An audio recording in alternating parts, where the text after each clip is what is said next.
as to why it is that our vision has to be the simcha of this mindset.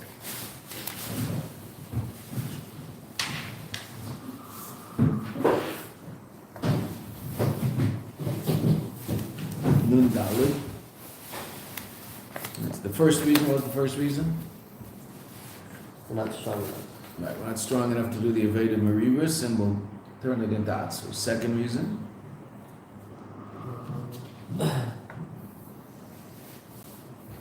We're on such a high level, having gone through everything the Yidden have gone through in all these years of Golus.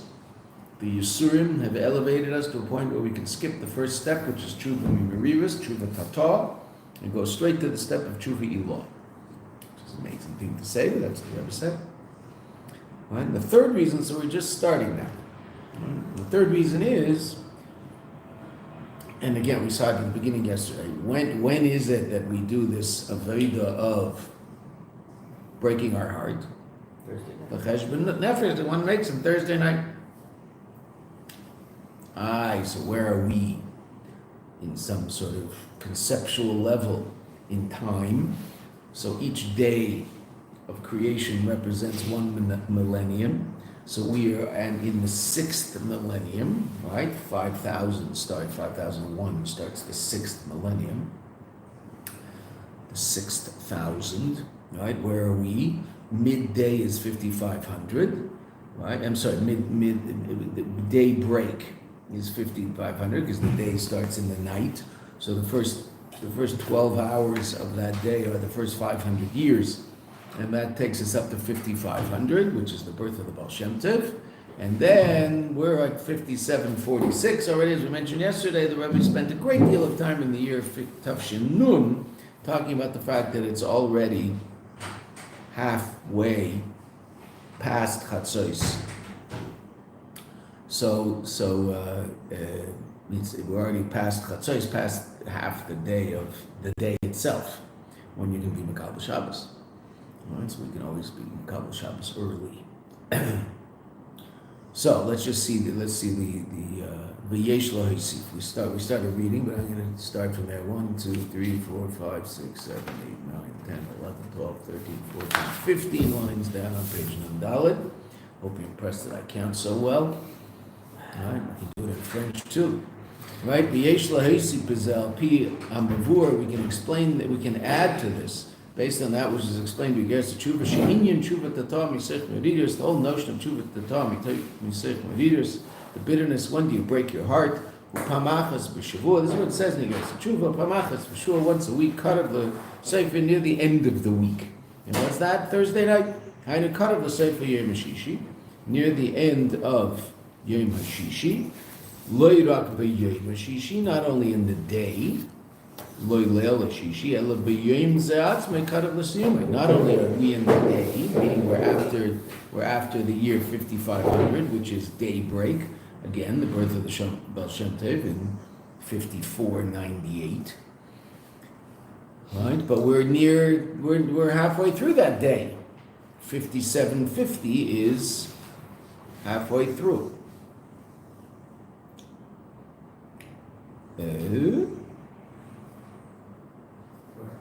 Im Kain, I'm sorry, Hainu Karav the Sefer Yom Hashish, Lo Yirak, B'Yom Hashish Lo Yilel, Ela B'Yom Ze'atz Makarav, we say Karav Lo Yom HaShabbos, close to Shabbos, which we talked about yesterday.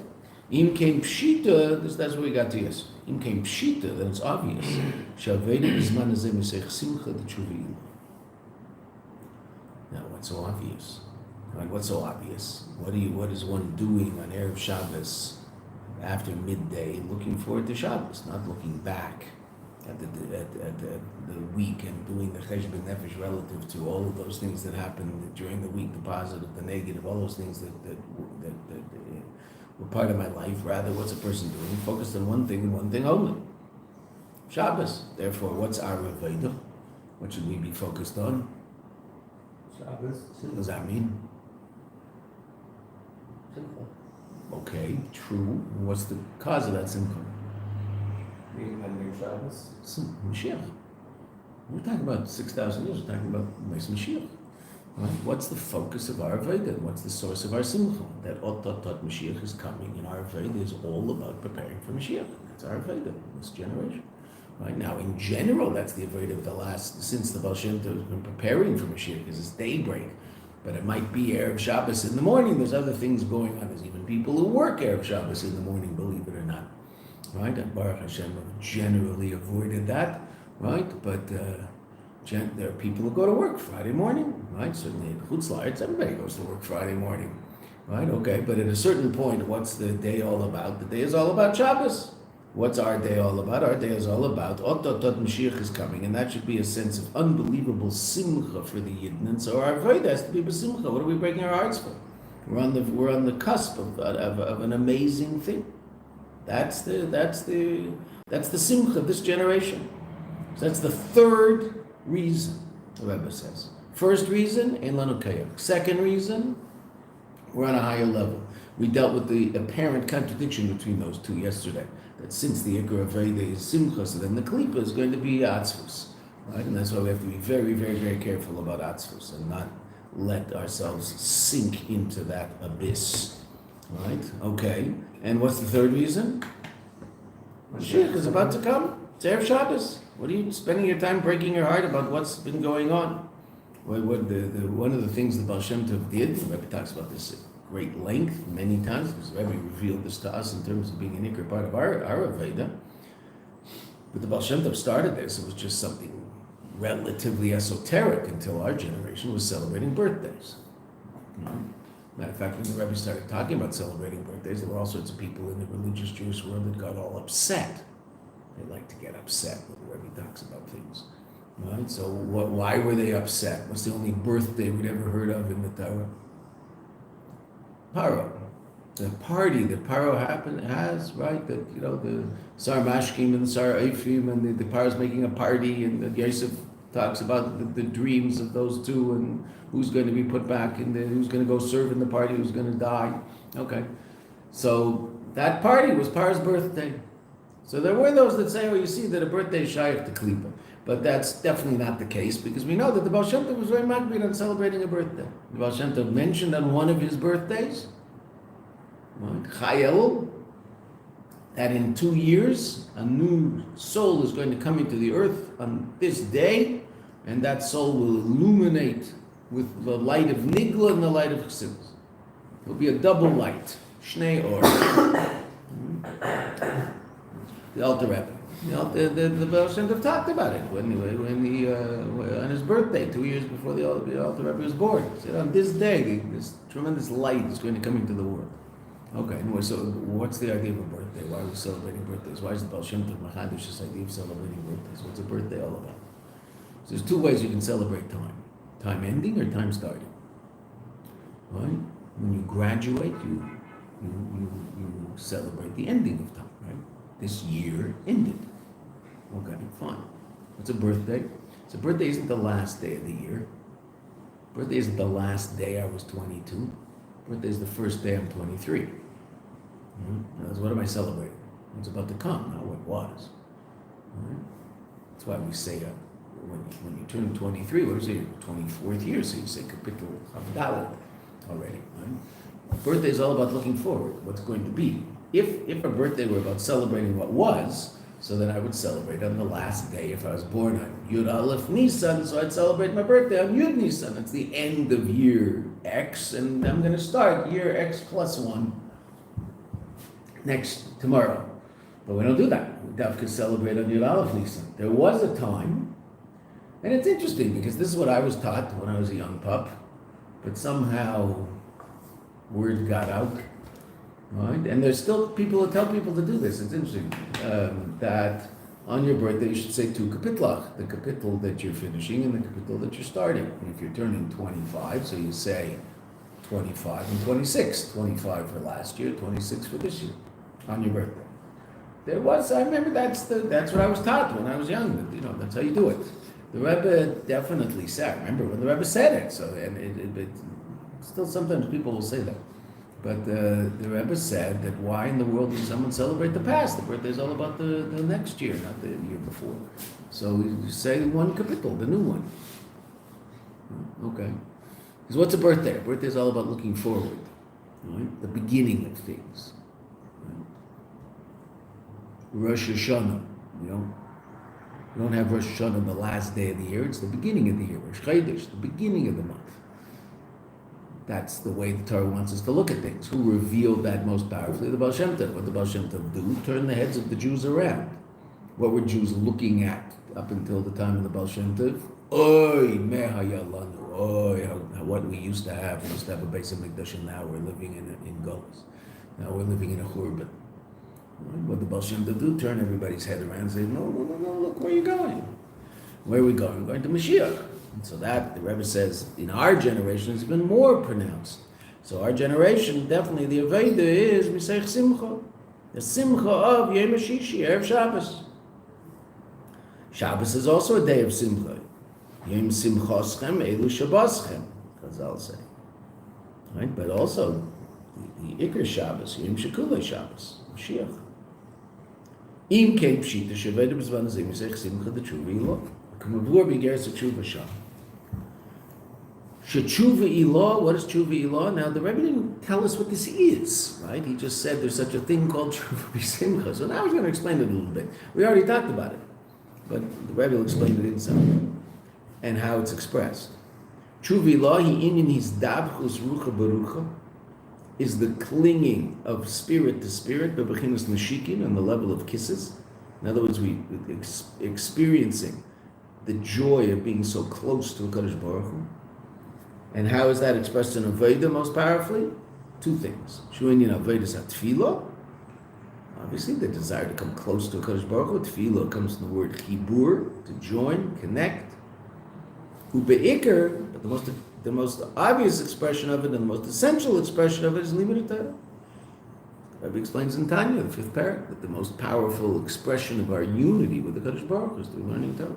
Doesn't mean it's the only thing we do, but it's the most powerful expression of unity. You and I and the Eibishter become one. And how? The Eibishter's words become our words. What's bouncing around in our head? His thought. Our head simply becomes the house of his thoughts, not my thoughts. I might think about who knows what. What does the Eibishter think about? The Eibishter thinks about a din in Gemara Sukkah. So the Eibishter thinks about it. Okay, so I'm sitting and learning a Gemara Sukkah, so what am I doing? I'm putting the Eibishter's thoughts into my head, so the Eibishter's thoughts and my thoughts are one and the same. Where does his thought end and my thought begin? It's mamish one. It's learning Torah. It's the fifth parak of Tanya. And what do we know about learning Torah? Learning Torah makes us joyous. Pekudei Avaya Yesharim, the statutes of Hashem are straight. Mesamchei lev, they make joyous the heart. Torah mevias simcha, Torah brings joy. Kipsak halacha, as is expressed in halacha. How do we see that halacha, in Shulchan Aruch, in a number of instances, that Torah is joyous?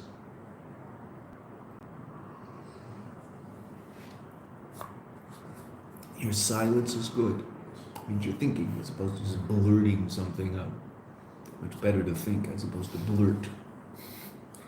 So when I blurt, I'm guessing. So guessing doesn't work in truth. I mean, sometimes I get it right, but it doesn't matter. An oval, a person in mourning, is not allowed to learn Torah. Why?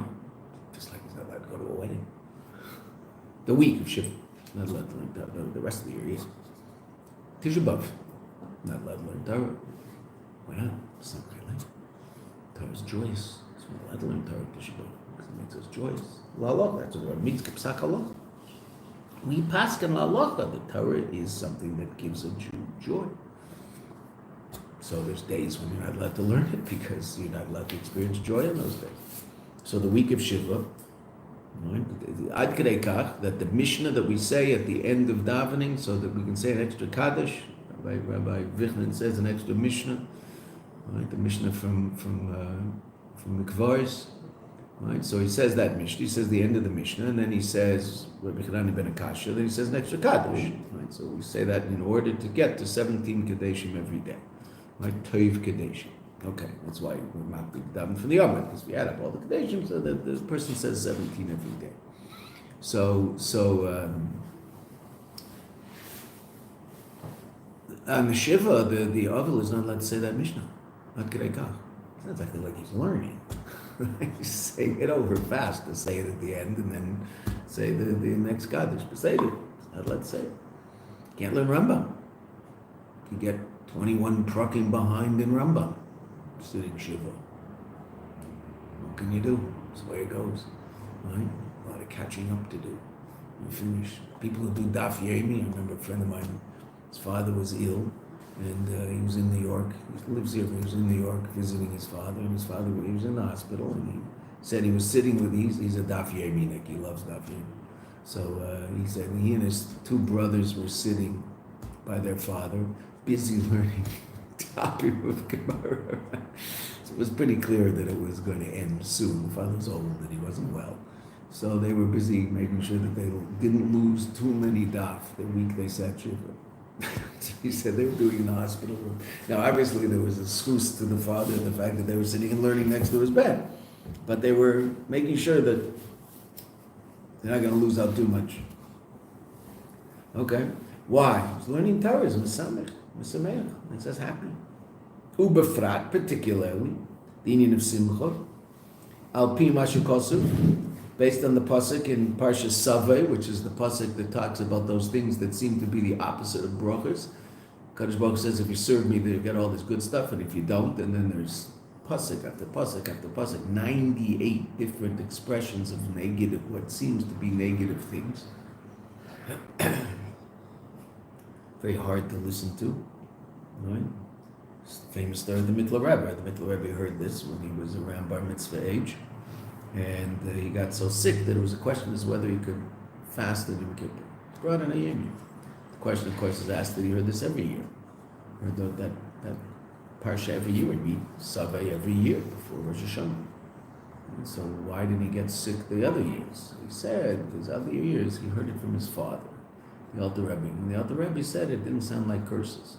But that year his father was away for the parsha, so he heard someone else laying the parsha, and then he heard the curses, and he was fervent. Got sick, literally sick. He was bedridden. But at the end of all of those verses that are hepech habracha, what do we say? Because you didn't serve God with joy and gladness of heart. So now, I was going to mention the Arizal, I'm going to mention the Rambam, but how is that pasuk explained in Plinius? They did serve God, which is not with joy. It's not that they weren't serving God. They were serving God like an old. They were serving God and it was heavy, depressing.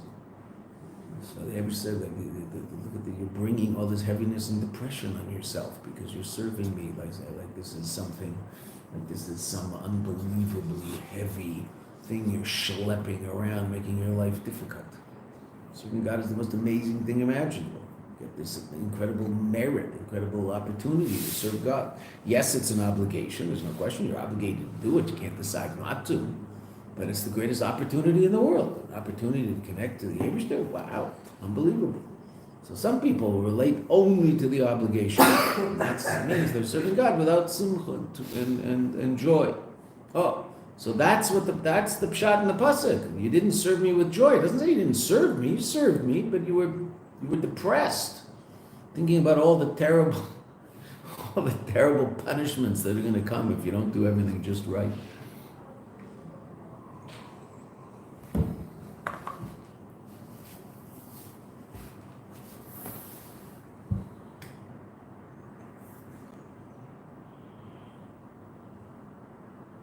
Someone wrote a Haggadah.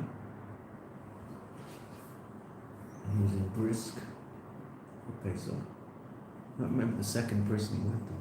He went to two people for Pesach. The Brisker Rav for the first Seder, and he went to another Rav for the second Seder, and he talked about the difference between the Seder. The first Seder, the Brisker Rav was worried all the time, and they ate charcoal matzahs. They shouldn't be chametz. They just burnt the stuff to a crisp. He was worried about this, and had the whole Seder, they worried about doing it right, doing it this way. And the second Seder was all about this celebration of freedom. He said this, they're both gedolim. He was talking about the difference between the two and how it worked.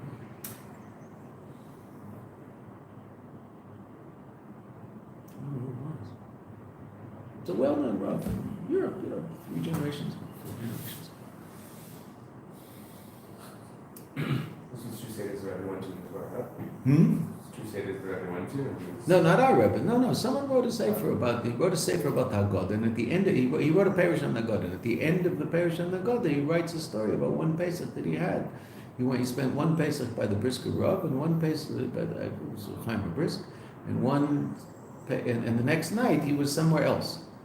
Who was he by? Maybe the Netziv? Might have been by the Netziv. Right. And the Netziv of Voloshin.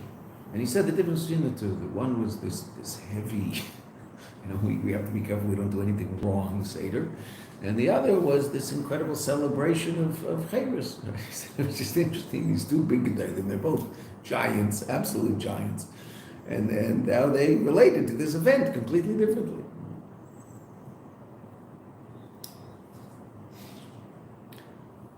So Tachas Elohev is about Lekecha b'simcha b'tuv levav. The Neisef was in addition to this. Yeshnei Perish Rambam b'zeh. The Rambam talks about it. The end of Hilchos Lulav. The Rambam talks about the centrality of the Aveda of Simcha. Shetzarech liyes Aveda b'simcha. The Rambam is going to talk about that at the end. We're going to come back to that. Uba'oifim demafazes u'mecharker b'chol ois, such that he's, so to speak, croaking and crowing with all of his strength. Right? David HaMelech, carrying the Aron, taking the Aron back to Yerushalayim, so he was dancing and singing, and ad k'dei kach that his wife looked out the window, Michal bas Shaul, Shaul's daughter was David HaMelech's wife, right? And she was very upset that he was acting in such a way that she didn't think it was Lefi Kfed HaMelech to be jumping up and down and showing such excitement. The Neisek was in the L'chol Perish Arizal. The Arizal is the one that says, points out that it's not that they didn't serve the Eibishter, but they didn't serve the Eibishter with joy. The Rebbe says that everybody knows that. It's annoying when the Rebbe says these things. Well, if you don't know it, then you're stuck. Okay, so you have to go ask someone. Mainly the Rebbe says something about that which now it happens to be in Tanya, right? So you should know it because it's in Tanya. But the Rebbe will sometimes say Kenoida, and he'll quote something. I don't remember exactly where it was, but I remember the Rebbe quoted Tafresh Ayin Beis from the Rebbe Rashab. It says Kenoida, etc., etc. Now the Rebbe said that before Ayin Beis was in print. Ayin Beis wasn't print. I mean, it had been in print, but it wasn't reprinted until Tafshin Lamed Ches, 1978. So the Rebbe says in the Maimer, he said before that, Kenoida, as is known, that which is explained in the Hemshech Ayin Beis. Well, how can anybody know it? It wasn't in print, but okay, you're supposed to know that too.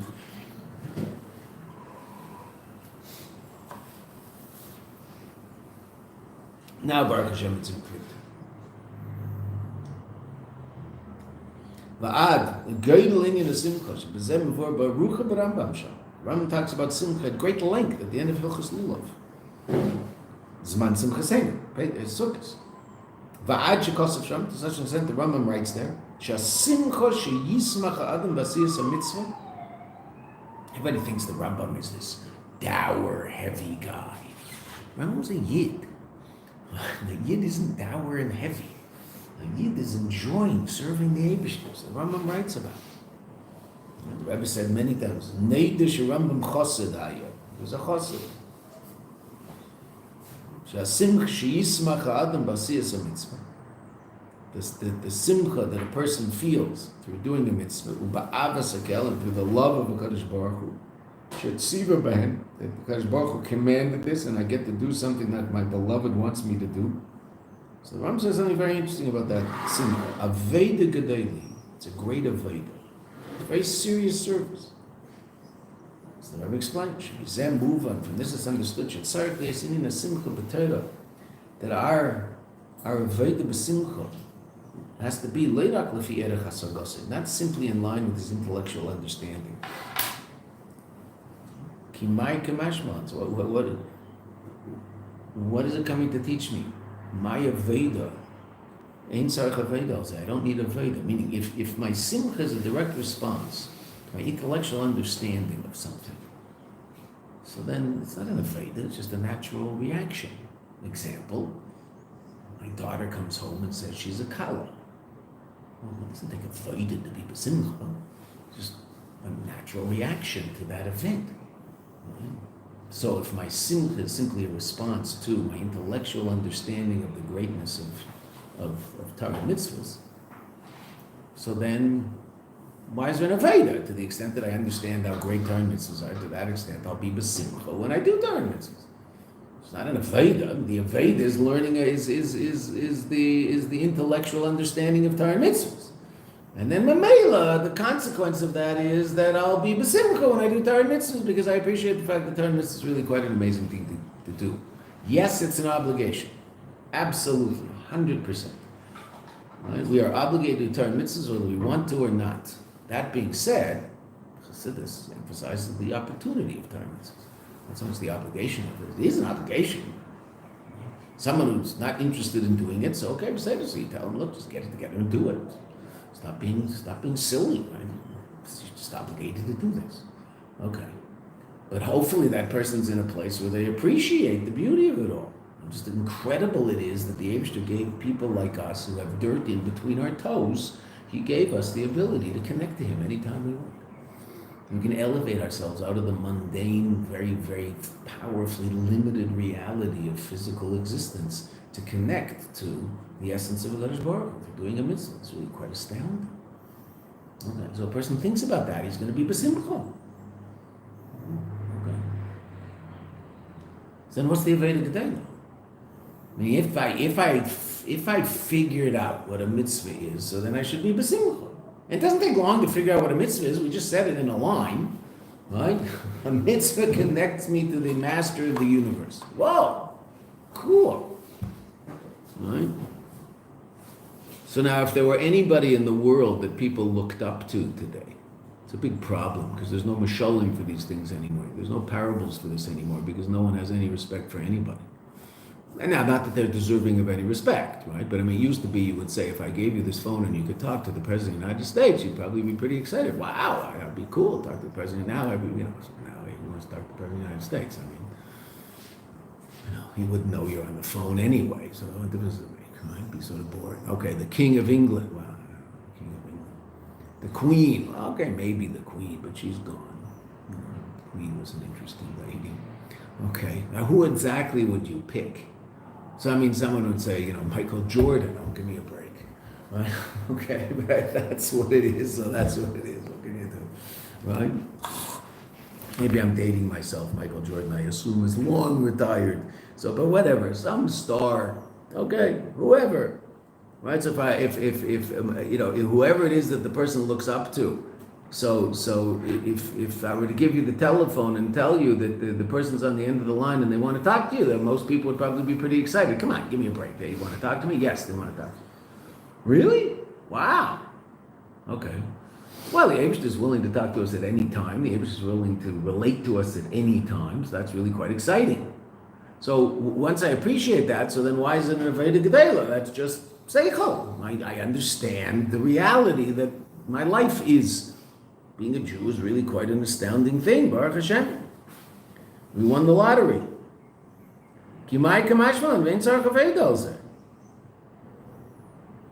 If simcha is in accordance with my intellectual understanding, so then what's the Aveda? To the extent I understand, I'll be b'simcha. The Aveda, again, is the understanding, not the simcha. Yet the Rambam says it's Aveda Gedela. So what's the Aveda Gedela? So now we bring an example. Like Adam Shomei B'Sera Teva, a person hears good news. Obviously, there's no Aveda to be b'simcha. Just b'simcha. Right? When we heard about the freedom of 4 hostages, everybody's b'simcha. It's not like we had to sit and be mizbaynei. Oh, this seems to be something good, and really I should react positively. A person is b'simcha naturally. Elo, what do we know about the simcha? Simcha tzarich nizgam l'maylu mi'asagos. Simcha has to be beyond his comprehension. I mean, it has to come from a place beyond his seichel. What's seichel? Seichel is the most powerful experience of self. Because that's where it's all happening. It's all happening in my head. Right? I'm thinking about me. Even obviously there's the neurological reality of physical pain. Okay. But the pain will bother me more the more I think about it. You might be so busy doing something you don't even notice that you banged your thumb with the hammer. And really your finger should be very sore. And you only notice 10 minutes later that there's some blood around. You go, oh my gosh, look at my finger. Why? Well, you were very, very involved in something else. Right? So it's all happening in my head. That doesn't mean the finger doesn't hurt. There is a neurological reality that finger is sending impulses to the brain. Could you please be careful and not bang me again, because what happened to me was not good for me, and hello, I'm here, right? Okay, that's happening. But the extent that I'm aware of it in my head is really when it becomes part of my experience. Okay, I might not be aware of it right away, or I could transcend that awareness, right? Which people do. Focus on something else.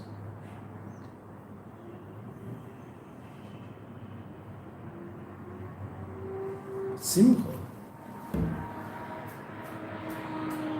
is not simply the intellectual awareness of something that's coming from a higher place. What's that?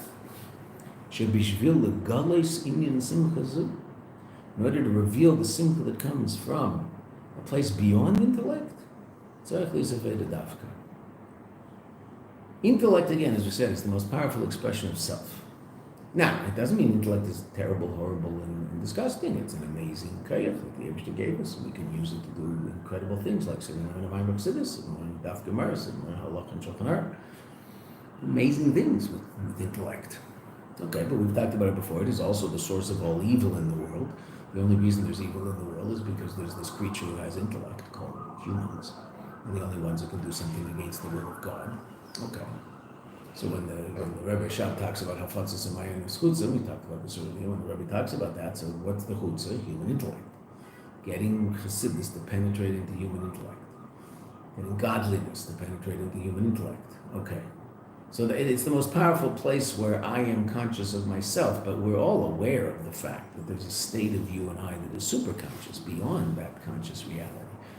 And simcha is tapping into that place in you and I. Now, even the psychologist knows this. The psychologist isn't going to talk about it in godly terms. He's going to talk about it in human terms, okay, to say. But we know how to talk about it in godly terms because we learn Chassidus.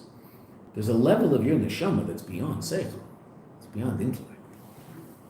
There are people who are stuck in a place and they really honestly don't believe there's anything beyond human intellect. It's the largest prison in the world, the place where those people are held captive. They really honestly believe that and they might even be from, they might keep Shabbos, but they really honestly believe that there is nothing. I mean, obviously they believe in God, those people, but in terms of their reality, there's nothing beyond intellect. And of course, that's absurd. If someone were to say that to you, what would you say to them? How would you show them rather clearly that there might be a few things that are beyond intellect?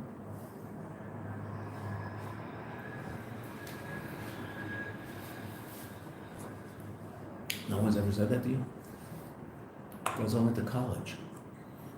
So those people in college, that's what they believe. They worship intellect. So what are you saying to them? You're right. They don't seem to be right because look where it's got them. My goodness gracious. They're not very impressive.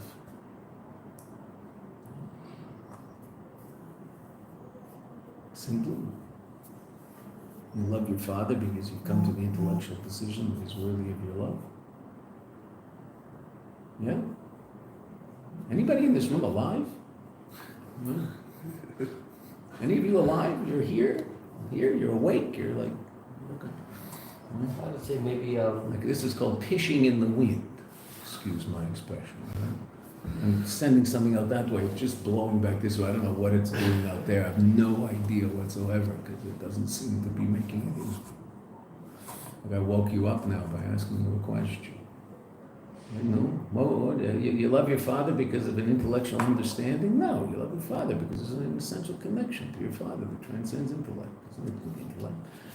As your intellect grows, you'll begin to appreciate that love more.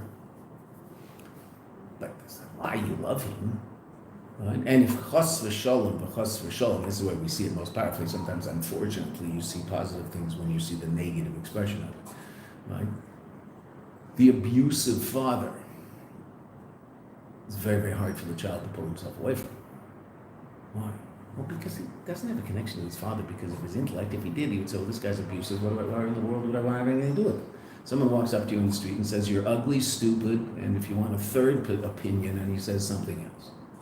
Oh, thank you very much. Nice knowing you, and you'll never talk to him again. What do you need this person for? Okay? All right, but what about someone you're very close to who might say that to you? Well, not chas v'shalom. Right, but there are parents who do treat their children that way. Okay, so it's very hard for the child to pull away from that. Why? Because there's a very, very powerful connection that transcends the intellect. An essential connection. It's just a little piece of that person's DNA. It's like a heavy thing. Okay. So that's a level beyond intellect. So too with the Abishter. The reason you're connected to the Abishter isn't because you intellectually appreciate the fact that you're connected to the Abishter. The reason you're connected to the Abishter is because the Abishter is your Taka. It's because you're essentially connected to him. So tap into that aspect of the relationship, and I'm not specific. If it's all intellect, there's good days, bad days. Like intellect, I understand things more, I understand things less. I'm focused on this a little more, I'm focused on this a little less. But if there's an essential connection, my connection to my hand is based on my intellectual understanding that I have a hand. It's me, right? This is me. Don't hit me. Well, in all fairness, not me, right? I hope not, right? But theoretically, a person could lose this, and they're no less existent. So it's not really them. I mean, it is, but it isn't, right?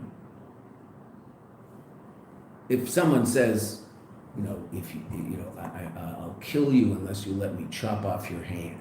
Okay, so then it might be the person saying, "Go chop off my hand." They say, "I'll kill you unless you let me chop off your head." Okay, well that's not much of an equation, right? Because if I lose my head, so then there's not much happening. Okay, so there's a part of me that's a little more essentially me, and there's a part of me that is me, but it's possible to live without that part of me, right? Okay. Friedrich Rebbe referred to people who don't put on tefillin in a positive way, not in a negative way, as people without arms. It's an amazing story. The Rebbe told this story to Rabbi Sharfstein and Rabbi Edelman, I believe. They were both Bochrim. I believe those are the two. Right? They were Bochrim, and they were standing in 770, and the Rebbe came down from the previous Rebbe. The previous Rebbe lived on the third floor in 770. They say 770 is the Lubavitcher Rebbe's house. It's not our Lubavitcher Rebbe's house, it's the previous Lubavitcher Rebbe's house. When people write the house of Lubavitcher Rebbe 770, it's not the house of the Rebbe. The Rebbe has a house on President Street. And so the Rebbe came down from the Friedrich Rebbe's apartment, and he ran into these two Bochrim. This is 1946, 7, 8, whatever. Right? So he said, I just heard something amazing from the Rebbe. Do you want to hear? So they said, yes, of course. What happened? So the Rebbe, our Rebbe, was there was a certain disagreement downstairs in 770 as to whether or not those people who came from Europe and had left Yiddishkeit behind after being in Gehenna for a few years in the camps, but they made it out of the camps, and that somehow broke their spirit and they came to America without Yiddishkeit. So should those people be allowed to come into 770? Because those people, what did those people know? Those people knew Yiddishkeit, right? So it's true. At this point, we're not judging anybody. Like I say, we don't judge anybody who went through what those people went through. But a lot of them came out they gave God a get after the war. Okay, but what did they know? What was their life? Yiddishkeit. So where would they go? They go to a shul. That's what they knew. So sociologically, they were still religious Jews. They just weren't practicing because they had gone through what they went through and couldn't put it all together. So they would show up in 770. And the question was, should they be allowed in or not? Because some people said that if you allow them in, so then you're basically saying that you accept the decision they made. And the Rebbe was of the opinion that no, we allow them in, show love, etc., etc., and whatever will be. But I mean, they're Yidden and they've gone through a hard time, and you show them respect and love. And there was a disagreement. So the Rebbe asked his father-in-law, Friediger. This is the story the Rebbe told these two Bachrim, who are now both older shluchim in Massachusetts, much older. And so the Friediger Rebbe said that a father loves all of his children. Loves all of his children. You love one child more than another, and that's true. You don't love a child more than another, right? But the Rebbe said, and this Baruch Hashem is something I don't know about, and none of us should ever know about, right? If a parent were to have a child with limitations, whether physical, mental, emotional, so they'd have a special connection to that child. They don't love them anymore, but they have a special connection to that child. They give a lot of energy to that child, because that child needs more care. And so they have a special relationship with that child. So the Friediger said to the Rebbe, a Yid that doesn't put on tefillin, it's like a Jew without an arm. He's a crippled child of the Eibishter. So the Eibishter has a special place in his heart for that Jew.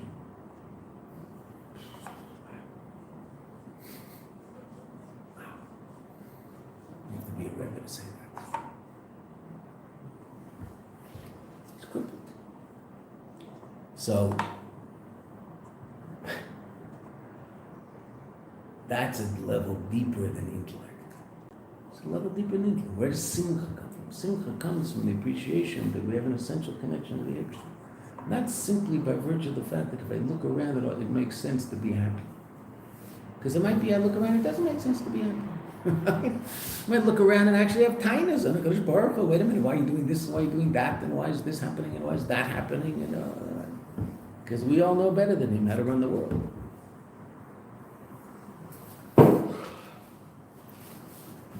So where does simcha come from? Avodah.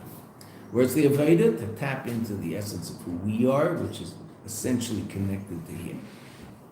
That's simcha. Because simcha is all about revelation. When is a person in a state of simcha? When things are clear. When things are muddled. So it's hard for a person to be in a state of simcha. When things are clear, even if difficult things are happening, but if it's clear to the person why they're happening, they're simcha. Not so much why, meaning that there is a why, let that guy know the why. That's why, interestingly enough, if a person's going through their own personal difficulty, and then the Abish is picking on them, the Abish is pushing their buttons. Okay? They want to be b'simcha, they want to deal with it with simcha, which is how they're supposed to deal with it. It's the last thing to do. Don't ask why. And especially, why me? Stay out of it. Why? Because you can't answer the question anyway. So that's not your question. Why me? What's your question? What's your avodah? Your avodah is to be b'simcha, even though difficult things are happening in your life. That's your avodah. The Eibishter wants you to be b'simcha. The Eibishter wants you to understand that this is as much him as anything else that ever happened in your life. Having a child, or God forbid, losing a child. It's still the Eibishter. Mendel Futterfass lost 6 or 7 children soon after birth. His wife was pregnant. He dived into the Eibishter and said, Eibishter, let this baby live in the schus. This is what he's saying. In the schus that I never left the Verbringen early. That child lived. His son lived in London. And he had a daughter afterwards. That daughter was killed in an accident when she was 20 years old. After all he had been through. I thought it was, Baruch Hashem, she lived and no, more than 20. She was married with a couple of kids. She was killed in an accident. Mendel was heard at the Levi. I'm not saying you and I are holding by this level, it's just so you and I will understand what this level is. And hopefully you can appreciate this as opposed to say, well, find some reason why it's not relevant to you. The story's not about you. The story's about Mendel Futterflies. Mendel was heard at the Levaya saying to himself, his daughter's Levaya. Mendel, Simcha. Mendel, Simcha. Wow.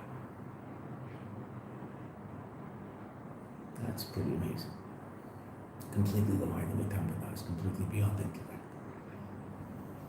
Because Simcha doesn't come from the fact that I intellectually appreciate the fact that there's a God. Simcha comes from the fact that I appreciate the fact that I'm one with God. God's everywhere in every part of my life. That person's Simcha. My experience, my own personal experience, is the most simchadik people that I have met in my life are the most Chassidish people that I've met in my life. Doesn't mean that the people with the best, easiest lives, the most money, the greatest health, not those people. Actually, some of the most miserable people I've ever met in my life are the richest people. but that's a separate issue. The most simchadik people I've ever met are the Chassidish people I met. Why? Because simcha is all about gilui. Simcha is about revelation, about appreciating the godliness in our lives. That's where simcha comes from. It's why a person might be besimcha, not happy. Simcha. If a person has been walking around with a sore knee for the last 6 months, his knee hurts, finally can't take it anymore, goes to a doctor. It takes us a long time to get to a doctor, right, with these things. As some people go lead up as soon as if they woke up in the morning and they had a mosquito bite, they'll go. But I mean, most people, it takes them a while to get to the doctor. So fine. So he finally gets to the doctor. They send him to one of those guys, right, knee guys, right, orthopedist, and he checks out. He says, "Look, you know what? This is the issue, and an operation should be able to take care of it. I mean, you need to have there's structural damage, but an operation can take care of it. And there's about 2 weeks recovery time, and then about 6 months of physiotherapy, and you should be back to good, good as new. Should be fine, without pain." Okay. So he asked, the operation going to hurt? He said, yeah, it's pain. The next 2 weeks are pretty uncomfortable. And you're going to probably be laid up, and you're not going to be able to move your leg. You have to lay down and keep your leg up. And it's, it's pretty uncomfortable. Okay. When can I do this, doc? So the doctor says, well, we got an opening in 2 months. So he says, okay, good. So in 2 months, he's going to be, at least an epidural, but probably out. Right? He's going to be out completely on a hospital bed, and we're going to be cutting him open. We're going to be draining around and sewing stuff up, and then we're going to sew him back up and put on a cast, and he's going to be laying there for 2 weeks. Then he's going to have to do 6 months of pretty serious physiotherapy, which hurts at the beginning. It hurts because your knee, you just really have to get it all back. So it's going to be not a particularly enjoyable experience. So that's in 2 months' time. Then he gets a phone call from the office of the doctor that there's an opening, and if you want, you can have the operation in 3 days. What does he do? What do most people do in that situation? If he can't. Then he would take the surgery. Yeah, assuming, right? He calls up his wife with good news. Guess what? I've got good news. What? They're going to inflict me with terrible pain and discomfort in 3 days, not 2 months. And he's very excited. He's calling all his friends. I've got great news. What? They're going to hurt me and rip me and cut me and sew me and bandage me and it's so exciting. In 3 days, I thought it was 2 months. I can get to experience all this pain and discomfort in 3 days. Ooh, why is he so excited? Why is he so excited? What's wrong with this guy? He's a masochist? What's wrong with him? He gets to alleviate his current pain today. In other words, what? It's fairly clear to him as to why it is he has to go through this difficulty.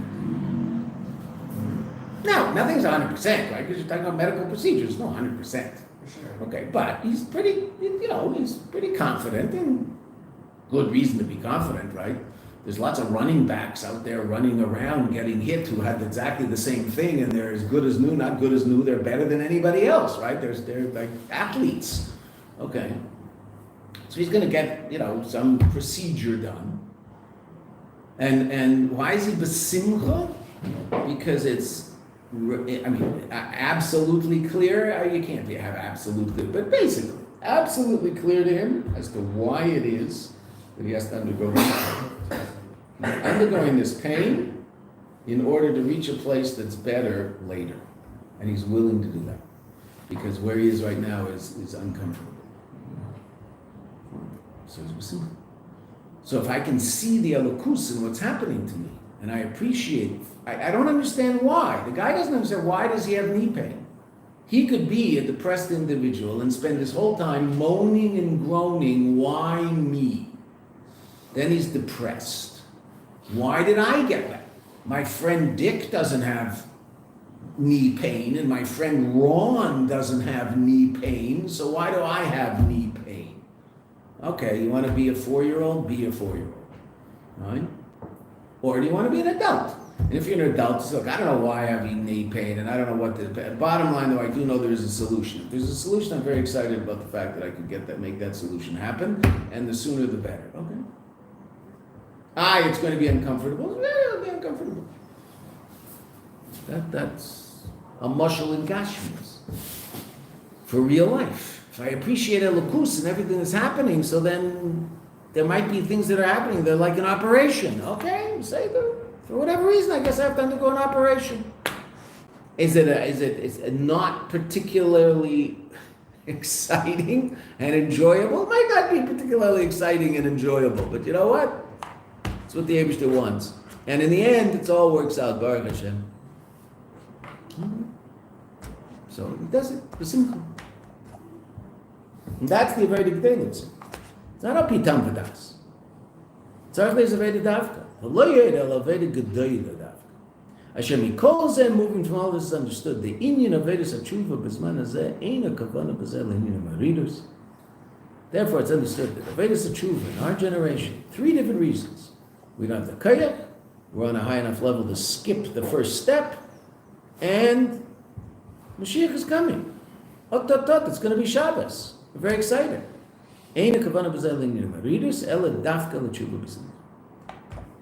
Okay, just to see where we're going. However, we're going to go answer our question. Right? That's the end of the parenthetical statement, the mimer within the mimer, which is an unbelievably important piece. And again, as I said when we started learning the mimer, the reason most people learn this mimer, what this mimer is famous for, is what we just learned. Simcha. Get out of the box that we all build for ourselves to keep ourselves in the dark. And get into the light of it all. The light of it all is not that things are good to me mitzad the fact that it happens to be that things are good right now. Which is great, it should always be good. But the Aved of Simcha is the Aved of a person who brings elokus into their lives and can see elokus in everything that happens.